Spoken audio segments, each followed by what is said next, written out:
来看今年7月，这丹那斯风台过了呢，伫咧嘉义甲台南真侪供电厂是严重受到损害，拢总是有2800栋的太阳能板歹去，即马还阁顶伫咧农地顶头。也那环保团体是指出讲，这回收厂商若准提关计数，安尼太阳能板就真好处理啊。不过环境部是表示讲，这就是业者甲回收厂商两边需要去协调的，即马政府是无权通介入。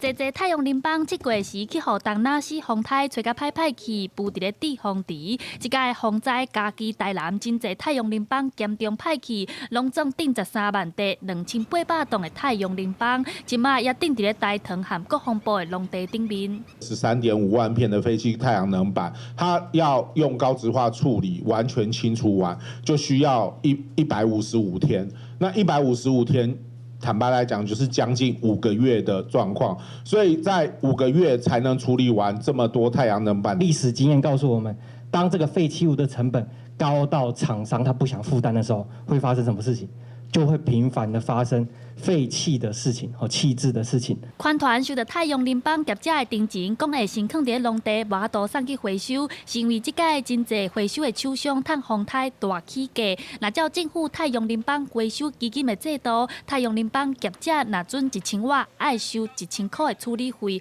不过回收业者的行情是1000瓦1953块，即马回收价收悬，地主厂商唔知要安怎处理，但是环境部。 是回应讲，回收的处理费用要由业者和回收的厂商去协调，政府袂当直接插手。不要跟能源署从那个基金里面把基金拿来是作为一个所谓的补贴或什么东西这个是按照他当时候征收这个基金它的一些规范